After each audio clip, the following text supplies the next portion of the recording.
Marhaba and hello once again. It's Wednesday, January 25th, 2023.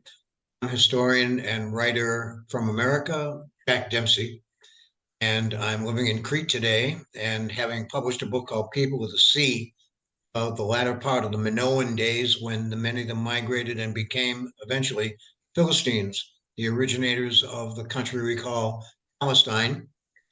Became friends with this wonderful man beside me, Muhammad Jihad Ismael, who lives with his beautiful family in Gaza. It's called Deir al-Balah in the southern part of the territory. Every time we meet, we try in our humble way to keep the discussion of Palestinian issues alive. And as a very difficult year looms ahead for Palestinian people with the new right-wing government of Israel, there were multiple killings in the city of Jenin just today, raids upon raids upon raids, including a 60-year-old woman and a couple of children. And we as world citizens want to speak up against that and in favor of peace, in favor of justice and coexistence. So our two most urgent messages are always first, situation in Gaza and what we as individuals can do about it. Gaza now for 15 years is a lockdown prison. 75 years, it's been full of refugees, including Muhammad's grandparents. Today, we have maybe 8 hours of electricity. There's no clean water. They have swimming pools for Israeli people in the suburbs outside Gaza within a kilometer or two. If you're hungry, well, you can struggle along with 12,000 other people on average for your food from a single truck that might be allowed into Gaza by Israel day by day. You will pay taxes to Israel, you will pay taxes to the Hamas government, and you will pay extra fees to the oligarchs who corruptly control every bit of supplies that come to these families. So, as Muhammad has often said to me, you finish one meal, you feel lucky for it, and then you start thinking about your next. If you need the hospital, medicine, vitamins, two words, good luck. Gaza and Gaza territory are becoming more and more nothing but a bombed out ruin and one of the biggest prisons on earth. And besides that, there is no plan from the Israeli apartheid government except to kill and silence resistance of the 2.5 million people who are living under exactly these conditions, along with Muhammad and his family. So, like any sane person, you might say, well, what can I do? There are two things. You can contact your own government, 5 minutes, 10 minutes to write an email, make a phone call, write a letter, and demand that they change their policies toward Israel that are funding and supporting and helping to justify, supposedly, these appalling conditions. Second, practice boycott, divestments, and sanctions, BDS. You're not going to hurt Palestinian workers because they have nothing now.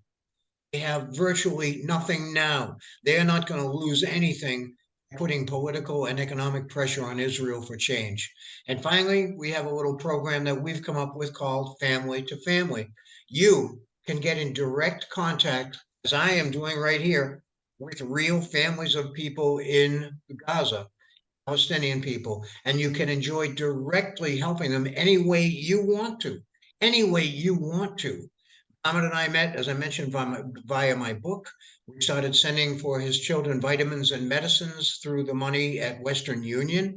There's no outside bank, there's no outside NGO taking the money. It goes right to their family. And now we've been financing a little bit of their expanding and making more wonderful their little home there in Gaza territory where 5 people were sharing a single room. And now they're adding finishing work of all kinds to the upstairs 3 rooms. So they will be able to spread out and have a much more comfortable life. Please don't be afraid. Don't let stereotypes stop you from getting involved in something like this, because I can only tell you it is the most gratifying, wonderful, and directly helpful thing I think I've ever done with and for anybody. And you can see photos and more information at our collective website here. It's called Jack Dempsey Writer at WordPress.com. Jack Dempsey Writer at WordPress.com. So, Muhammad, there's our usual long introduction in English, but so tell us about the situation in Gaza this week. How are your beautiful wife and children who have all felt the impacts of bombings multiple times in Gaza. The children have never known freedom. And how does work go on your new living situation? Hello, brother. Thank you for this new opportunity. I am happy to talk with you today and to talk to our friends from all over the world. The situation in Gaza, as usual, is not good because you know the usual crisis that we have: no clean water, no enough food, no enough medicine. There is no good health care. Every day we have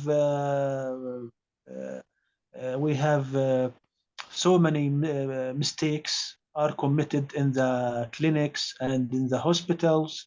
So many people are being killed with those mistakes because there is no electricity in the hospital, and you know, hospital need to work on electricity for its equipment. uh, there is a big shortage in medicine. If you go to pharmacy to ask for a sort of medicine, you will not find this medicine. They might give you something similar to the medicine, but not the medicine itself. So it's a very tragedy. People in Gaza today are very sad because last day we had a massacre in West Bank. Nine Palestinians were killed. A big number of other Palestinians were wounded. So people today in Gaza are depressed and unhappy due to this crime. Uh, the situation for my family and myself, as you know, as you just mentioned, we are making other progress in our work in the expansion of our apartment. We are waiting to install the windows. Uh, I ask people to follow up your WordPress website to see first by first the photos that we publish.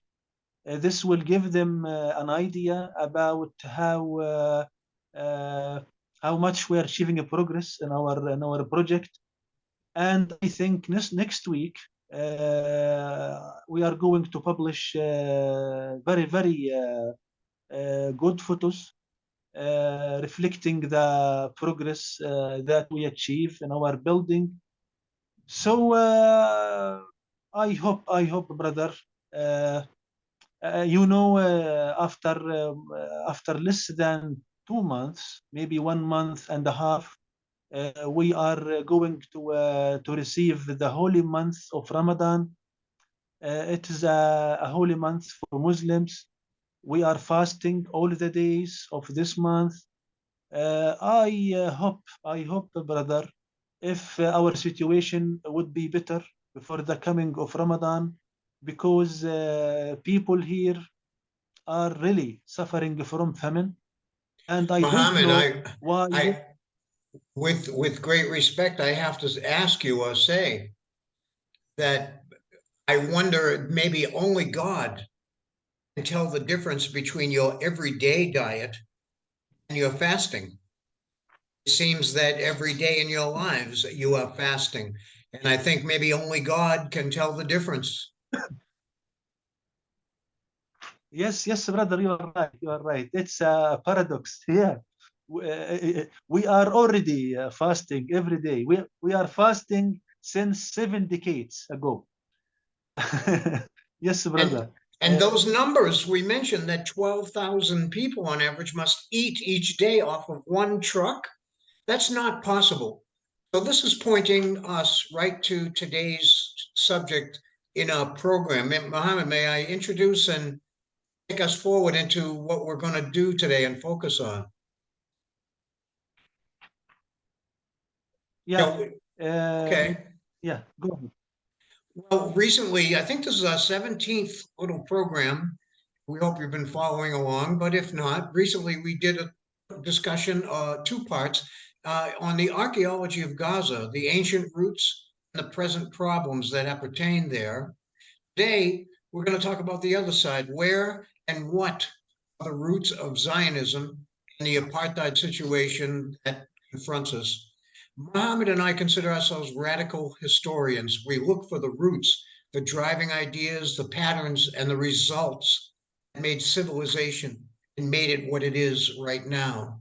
So, as you'll see by the end of today, we both first respect and value contributions of Jewish, Hebrew, and Israeli culture creators. Most of all, for its conscience toward ethics and morals, both individually and about humanity in general.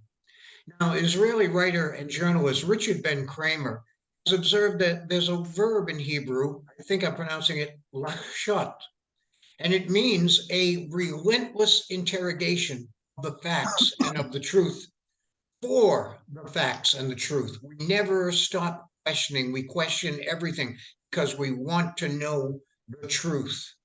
This is, to Ben Kramer, what makes Israel most Jewish. This is the core and the most sacred and most powerful engine in its tradition. So Muhammad and I wish to show that there is hope for everybody from real and powerful exercise of that challenging inheritance. So, Muhammad, today we're asking that the Old Testament and the Quran, given that planet Earth is, always was, and will be a place of many peoples, many cultures, many different kinds of human beings, what kind of human social structure does each of these sacred texts bless with religion, with sanction and laws, and which do they work to justify? Would you like to make some first remarks? What is the soul, the very soul, in a short sentence, of the spirit of the Quran tradition about how people can live together, Muhammad? Yes, brother. In fact, I want to clarify something important between we Yes, start sure. talking in this topic. First of all, for me as Muhammad, I do respect all the religions in this world, whether they are Abrahamic religions or other religions, Asian religions, artificial religions, etc. Even the pagan religions, I respect them. I am against the action of disdaining any religion. We have to respect all the beliefs for the people. Yeah. Today I am going to speak about this topic from the spirit of Quran and Old Testament, but of course I am not going to make any sort of comparison between them because as I mentioned, I am respecting all the holy books and all the religions. In Quran, there is one clear proof speaking about the coexistence, how Quran is asking people for coexistence, living in peace, etc. We have one vivid verse saying the following: يا أيها الناس إنا خلقناكم من شعوب وقبائل لتعارفوا. The translation is, O people of the world, we have created you from clans, tribes, and nations to let you know each other, dialogue with each other, live in peace with each other. This is the Wow. translation of this verse from Quran. Thank you Uh, for that. of Thank you course, for that. yeah, That yeah, that yeah, makes yeah, me feel that there is some hope. yeah. Of course, we have other examples for calling for coexistence and living in peace. But this is the most popular verse Hmm. Islam is talking about when you have to talk about Okay. coexistence. In fact, also we Okay. have some, beside that, we have some holy sayings for the Prophet Muhammad, also he used many times to talk about this kind of coexistence. Uh, we have to separate between two things in Islam. Islam is peaceful and is aggressive in the same time. How? How Islam is peaceful but is aggressive? I am going to clarify. Uh, if my neighboring nation who live beside me, whether it was Christian, Jewish, pagan, etc., if this nation doesn't make any sort of invasion against me, if it doesn't harm me, Right. I have always to be peaceful toward this nation. See, I have to be peaceful, and the blood of this nation is sacred over me. I cannot kill them if or they wound make, them. but if they make trouble for you, then there will be response. Exactly, exactly. Okay, If they try to invade me, like what happened during the okay, Crusaders, if they try to invade me, if they try to harm me, I will be aggressive, and I will be more aggressive than their aggression. okay. If they Now, attack me, yeah, what we're going to do, we agreed, is that we're going to talk about the Bible first and try to lay down some of the basics of it and go into the very fine-tooth detail of how it dictates that people should live together. And then you will share the same things, the structure, the origins, and the central messages on these subjects from the Quran in our part two, right? So why don't we go first to the Bible itself, the dating of it, its central traditions. There are four traditions that feed into the Old Testament or Torah: Yahwist, the Elohist, that's from Abraham's and Moses's days. This is about 5,000 years of oral tradition. And we know that oral tradition can be extremely reliable because in North America, Native American peoples have oral traditions that go back to the Ice Age, 13,000 years. Then, besides the Yahwist and Elohist approaches to the Bible, there are the Deuteronomic and the priestly traditions and aspects. This concerns the writing down and the heavy shaping and editing by priests and rabbis. From the first fall of Israel, around 800s BCE, from the exile around 580, and from the Roman destruction of the temple in 70 BC. And of course, this shaping went on through the terrible centuries of Jewish diaspora in almost every country. Now, outside of the Bible, outside of Israelite writings, first earliest evidence of Israelites comes in an Egyptian record, a stone called the Meneptah stela that was found in, well, it dates from 1206. And there is also a stone writing, you might say, in an architectural form called the Gilgal. This is a footprint, a stone camp in the deserts west of the Jordan River. And there's much to see about both of these as we look closer and deeper. Now, Zionism begins where the Bible's messages and religion and traditions concern not only religion, make its practitioners a people and a nation. It's very much in the face of horrific discrimination and persecution of Jewish people in Europe and other countries of their diaspora. By the Enlightenment, the times around the 1700s to the modern late 1800s, Jewish writers such as Moses Hess, Nathan Birnbaum, and Theodor Herzl wrote against ideas of Jewish assimilation. No, we must remain ourselves. And this is, I think most people would say, a good thing to love and take pride in your own identity. Instead, people like Herzl were declaring Jerusalem the eternal Jewish capital of their Judenstaat, or Jewish state, and working all kinds of tireless activism, meeting with the Kaiser, with popes, and other international leaders to make that happen, to make it a legitimate reality, a Jewish state. That's how old this effort is. This, of course, is alive still on the lips and in the laws and actions of Israel's state and government today. So, what is the central message in them all? we go back to the Old Testament for a close look.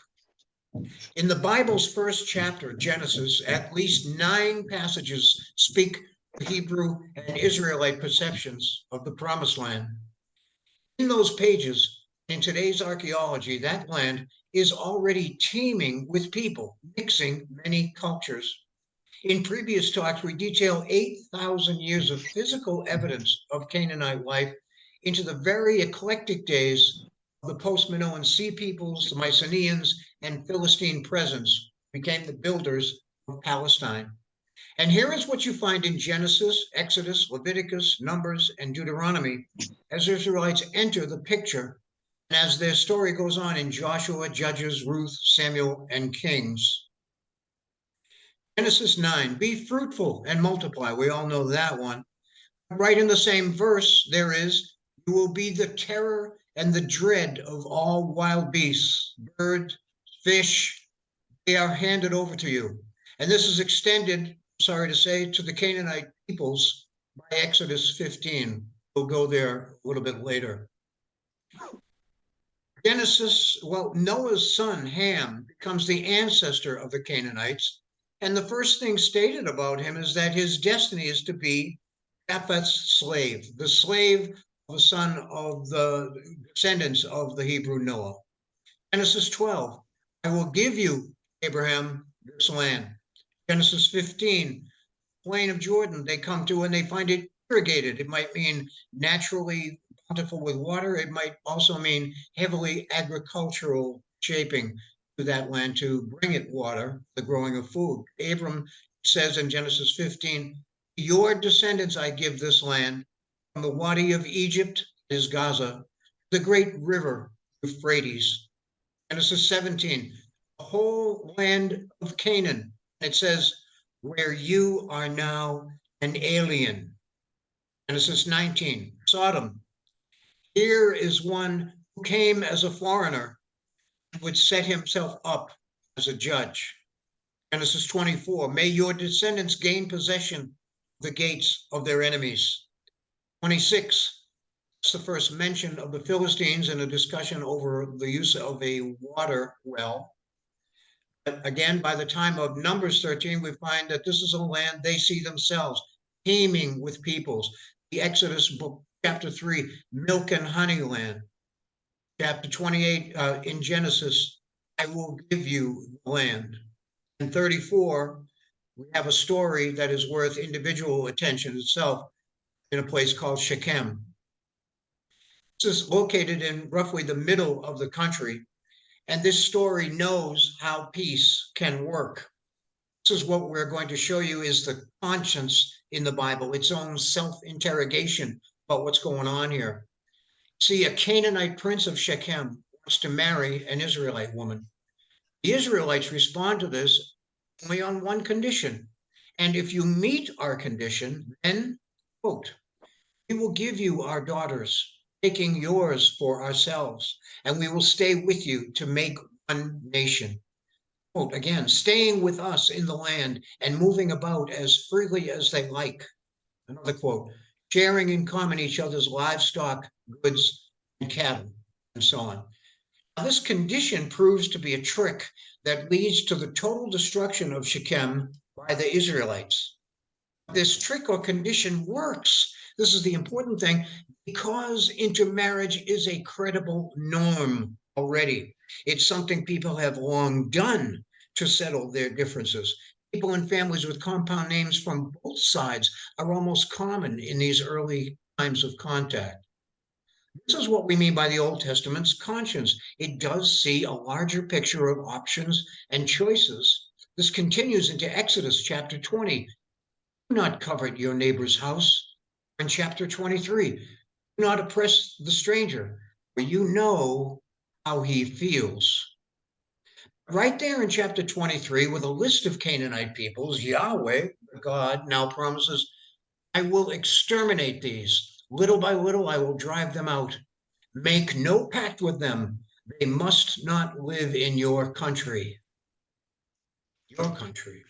So that by Deuteronomy 20, quote, they may not teach you, or you will worship their gods. Instead, in Numbers 31:33, the Israelites must, quote, slay all the women who perverted you, who led you into their ways, quote, destroy their gods utterly, smash their altars and standing stones, and erase their name from the land. The point, this is what we see of the Old Testament's human relations and its prescriptions, therefore, when the unquestionable divinity of the orders is no longer primitively potent. We see priests speaking to their people, not a God. A program like that in a multicultural land requires discipline and cohesion enforced by ideology and repetitious ritual. According to archaeologists, that is the function of the footprint-shaped stone enclosures west of the Jordan River called Gilgals, created, they believe, as the Israelite peoples were moving from the highlands into the lowlands nearer the sea. This is a monument in which people would do ceremonial walking, a ritualizing of God's promise that, quote, wherever your foot shall tread will be yours. The whole camp is shaped, seen from the air, like the sandal sole of a shoe.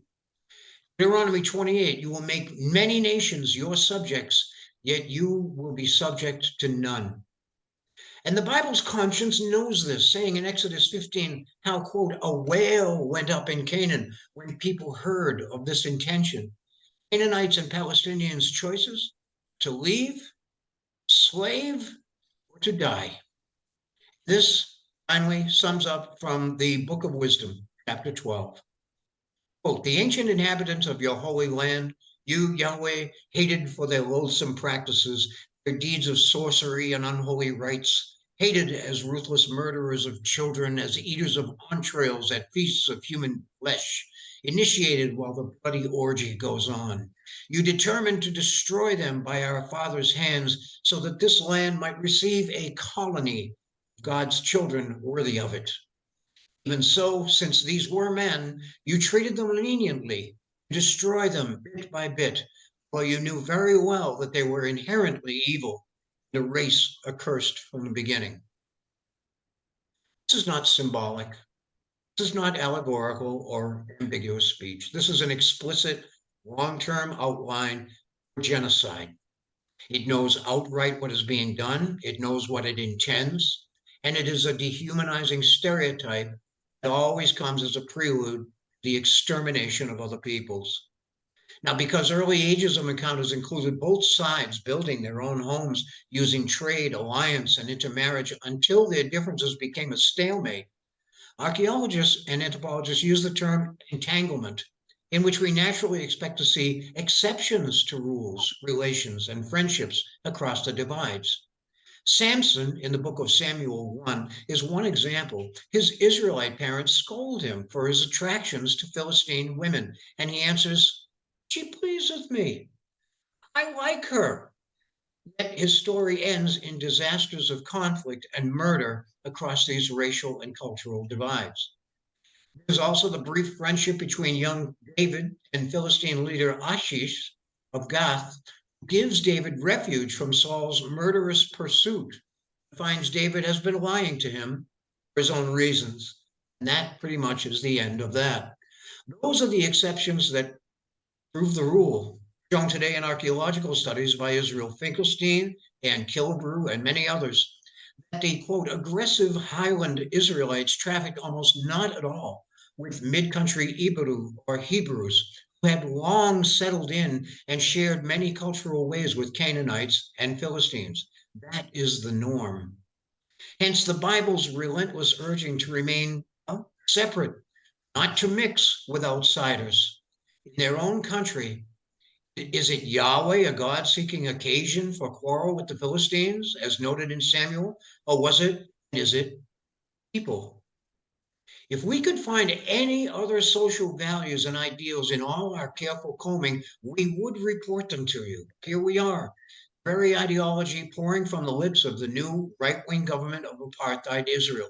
Sacred religious traditions become a political agenda which insists that full equality on this richly ancient land is exclusively for people who define themselves as Jewish, not to mention Zionist. That is the text of the new laws. Finally, then, where is this conscience now? We see this conscience almost completely backward in the new walls that separate and block all contact, the new laws that people who fall in love must report relationships, new law that bans display of the Palestinian flag, new restrictions on outsider visits to Gaza and the occupied West Bank, as if they don't want you to see what's going on and what's going to happen in those places. But while the code of separation results in the United States and Israel voting repeatedly alone against world opinion and against remedies based in international law, Israel still has its conscience, which drives so much effort to achieve the promised land of legitimacy. And that is where Muhammad and I see hope. In the single page, 2 paragraphs of 1917's Balfour Declaration, 1, Israel has the right to exist. 2, provided that there is no injustice against ancient Palestinian Arab inhabitants of the land. The one legitimate foundation of Israel is justice, and an invasive settler colonial system of apartheid can never deliver that. To correct mistakes, as Ben Kramer has observed, would make Israel not less Jewish, but more Jewish, to expand and extend rights to all the people living there. The tide is turning. All we really know is one thing. If you will not foster justice, you can only be sure that every day fewer and fewer people will care about justice for you. So we say, Mr. Netanyahu, tear down these walls. Break the silence, friends, along with Israel's soldiers. Contact your government, demand change. Practice BDS. Make apartheid Israel know the world really does want an end to this needless nightmare for the Palestinians. And meanwhile, help them to survive. You can do it directly any way you want to with projects such as Family to Family out here and in our other programs. Please look at the notes. Muhammad and friends, thank you very much for listening. We have, I see, 7 minutes left in our 40-minute program. So there's much to discuss, my brother. We welcome your questions, comments, your thoughts. Muhammad has returned toward the hope that lives in the pages of the Quran. Yes, brother. Thank you for all of this explanation. This is wonderful explanation. Let me very rapidly just mention 3 verses from the book of Joshua. I will read them now. The first verse locates in Joshua 10, chapter number 10 in Joshua. Then Joshua and all Israel with him moved on from Lachish to Eglon. They took up positions against it and attacked it.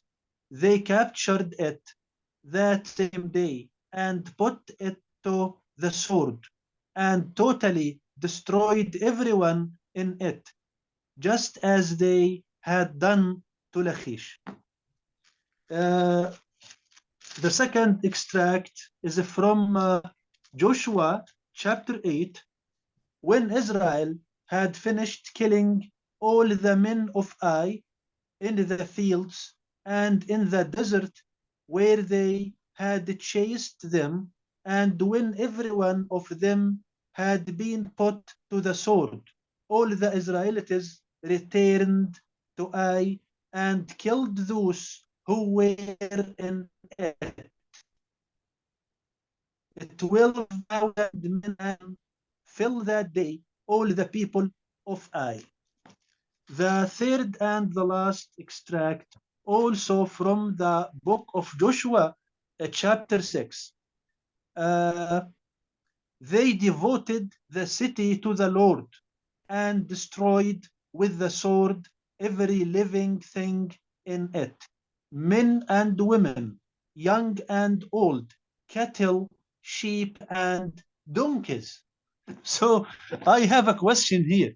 I can understand it's something logical for me to understand that they wanted to kill all the men and women of the city. But I have a question here.